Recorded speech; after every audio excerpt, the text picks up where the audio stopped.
Number 282 in the Masters of Cinema series is Samurai Wolf 1, part of this 1 and 2 movie set. This one was released in 1966 and was an absolute joy to behold. It's 75 minutes, has such a quick running time, but packs in some amazing characters, some wonderful situations, and some terrific action as well. We kind of follow our main character of Samurai Wolf as he enters this small village. He kind of enters in such a fun way as he's scarfing down food, can't get enough of it until he admits he can't actually pay for it. But he's willing to work off and do everything that he can.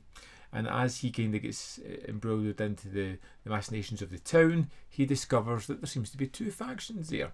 There is one people in this waystation who kind of control it, and there is this other mob who want control of it and are doing whatever they can to disrupt the flow of goods and money so that they can then take over this waystation, jack up the prices and make a small fortune.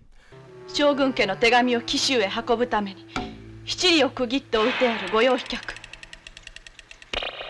紀州家のご支配ゆえ I feel like the most interesting fact about this was the character of Kiba. I thought he was just wonderful, just going in there and describing himself as the furious wolf, as he is very capable of standing his own ground and fighting, but the way he kind of ingratiates himself onto the people was endearing. This is a man who is somewhat bending the rules of societal norms. He takes chances, he pushes buttons, but at the same time he's always doing it in a kind of way that you want him to be allowed into the fold. You want him to be part of the team. There is a certain loyalty and respect to him, while still bending certain aspects of the rules a little bit, which I really kind of liked. And of course, on the other hand of that, you get the bad guys, and you get plenty of bad guys in this one.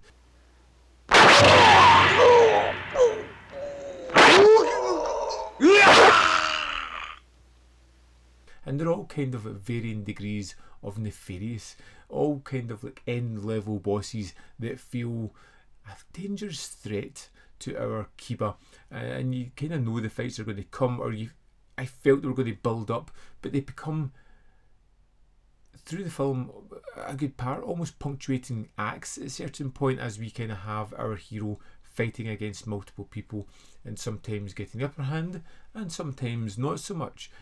But it offers like an interesting wealth of characters, secondary characters as well, whether it be the bad guy, whether it be some kind of political aspect of people who are trying to push people into power, whether it be the blind woman who he kind of finds himself teamed up with, trying to protect as she just tries to hold on to her business, fighting against the adversities she already has in her life and the adversities of these people who decide that they want what she has.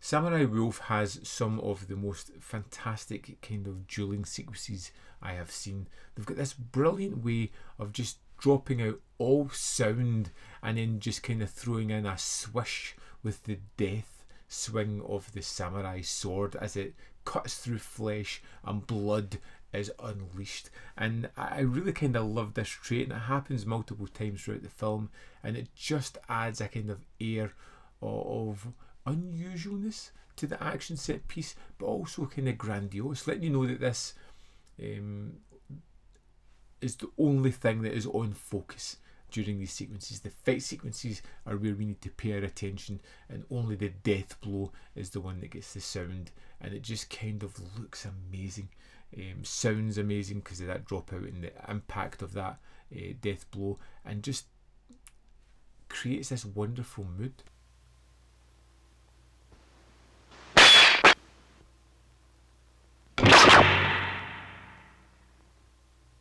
It's 75 minutes. It absolutely flies by. Like, not a scene is wasted, and I love a lot of the characters. I love the main character of Samurai Wolf. In fact, when this movie finished, I was so glad there's a second one on this disc so I can jump in and check that out, because it was just a wonderful surprise.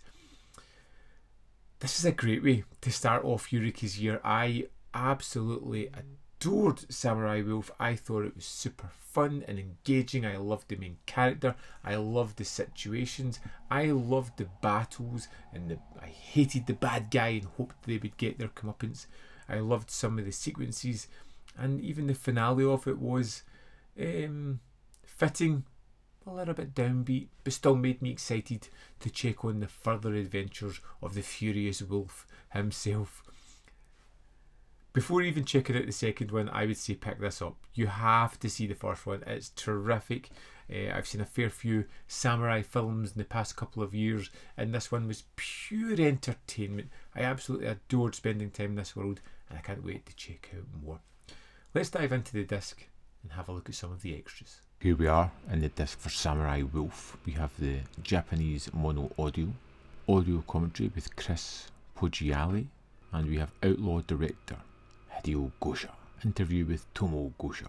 This is 15 minutes 25 seconds, really kind of talking about the man, how he was creating in a time of disturbance between TV productions, movie productions, how he kind of filmed the first half of his movie career while still working in the movie studio, and the kind of turmoil that created for him. There is some great anecdotes about how they created the sword blade strikes in this one, which you need to kind of hear how they did that to believe it. It's really incredible.